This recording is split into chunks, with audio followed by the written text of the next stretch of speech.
at the end of the tunnel. They lose their confidence in the process, and majority of our children we lose because of this one I guess the premise issue that we talk about, changing the premise of education. We need to change the premise of education from the old ethic of compete with others to compete with myself. I can give you umpteen examples of how schools have done it, are trying it, and what it might mean to convert that platform from compete with others to compete with myself.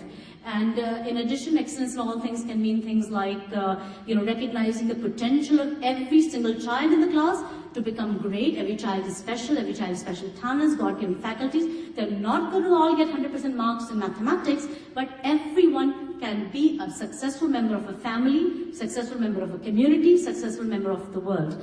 And everyone has a right to become successful. So we already envision a fruitful tree, a beautiful human being at the end of the tunnel of learning, and we will get it. Our envisioning of our children is lacking. We see them in a very different sense, that we don't need no education. What is the Pink Floyd song comes to mind? We're really not thinking of children in the right light. If we visualize that correctly, we saw them as successful. We saw the backbenchers of Mahatma Gandhi, and Mahatma Gandhi was a backbencher. Abraham Lincoln was no ace in his English and maths.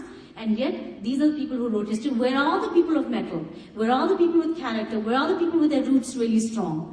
We're losing generations because we are paying homage to the wrong ethics in education. So you've got to change the very foundation on which education is based. Finally, the culmination of all learning and everything is that a child becomes of service to humanity. In that, he will find a greater connection to meaning in life, and his life will become, or her life will become more meaningful. And from the earlier stages, we need to nurture this spirit of service.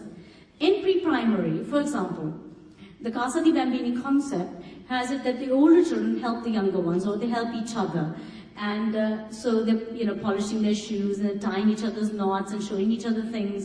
And I think that's absolutely lovely. In Iceland, one school, they were, rubbing oil on each other. We see an older child caressing a little child who's falling, asleep in the class and looking after them. And that feeling has to be nurtured through the primary years, give them the opportunity to lead, give them the opportunity to serve, to raise money for various projects, to go into, not just give charity. Charity is a limited definition of service.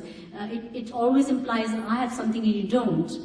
A more advanced definition of service might be that becomes a way of life. That you do everything you do with a spirit of service. You clean the floor, but you do with a spirit of service. You teach in the classes with a spirit of service. So teaching them that spirit of service might also mean certain other types of interventions, like going to a village, and we did that some time ago with Devi, a little organization that I'm involved in, and having children do shramdan, giving of their labor, and working with the village children to build a drainage system or kyari or whatever. So I think service to humanity is something we should nurture through the system. Children have a great desire to serve. Dr. Monsi also found that in her research, and we need to really enforce that. So the 4 building blocks are not just some intellectual construct, they're real, and they're important, because when you look at your school community, and you write down the 4 building blocks and say, am I doing enough of universal values? And I don't mean just at the face value of I do the morning assembly, children sing hymns and they sing songs and there are quotations all around, my teachers talk to the values now and then. Not that. Are they real? So pinch yourself and say, are my children, all my children, coming out as spiritual human beings? If not, something has to be done to fix it. What can that be that can fix it? Global understanding, same thing. Am I doing enough to get my children a global perspective? Only 17% of Californian children knew where California was, high school children, knew where California was on a world map when I was living in California. At that time, there was some survey. It's totally and completely unbelievable. Our kids also don't know the globe. They may learn it for a minute for the paper, but do they really understand? So global understanding means a lot of things. If your children don't do it, you can tell yourself, okay, I can do a lot more here. Excellence in all things, redefining excellence, not as the old definition, but broadening the definition and saying, it means every child is excellent, we perceive him as excellent, we set the basis for our studies and our assessments as competition with oneself, not others. A quick example might be my son, Robert. He's 6 years old, a pupil of the eye of my parents, and constantly with my mother. Anyway, he came to me one day, he said, Mama, can you show me how to draw a star? So I showed him 2 triangles and how to draw a star. So he started doing it, in front of me. Then he kind of went away. A while later, he came back to me with his register full of stars.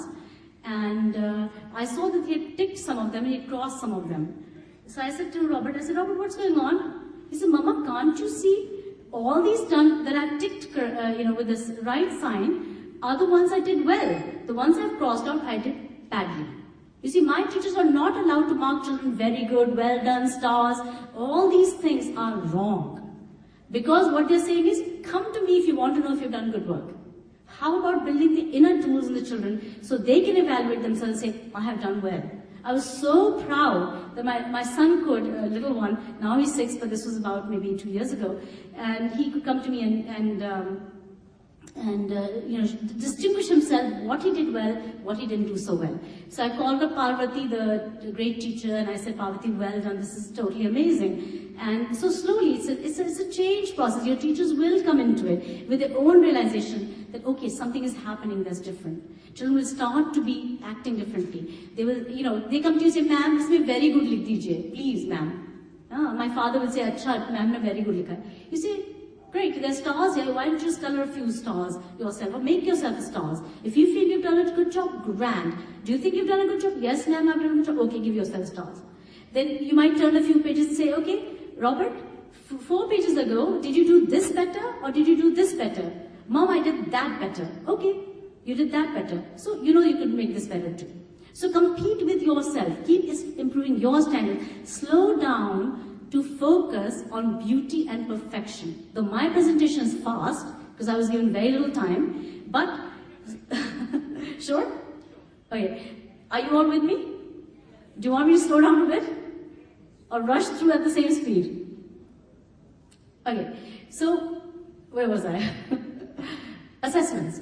The way we evaluate, the way we tell our children, you want to turn the equation around as much as possible. Say, okay, what do you think? Because you want them to appreciate the shades of grey. You want them to understand what's really good, what's not so good. You don't have to point out another child, because child will himself or herself start understanding that there are relative standards. And he has to figure out where he belongs. And every child, just like, we have our own personal styles, how we stand, how we talk, our voice projection, so many things, our body language. Every child can succeed, even despite his short height and, his particular take on, particular things he does the way he does.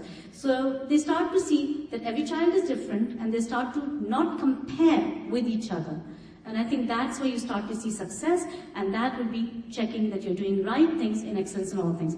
And finally, service to humanity, again, if your children have compassion in their hearts, they care for the poor, they feel, things, the emotions are deepened, then something is right. CMS uses music a lot to develop and deepen emotion. There are lots of inspiring music that feeds the spirit and that feeds the heart. We really need to get to the heart and the spirit. We can't just act at the mental level, and that's causing all the problems we see in present-day society.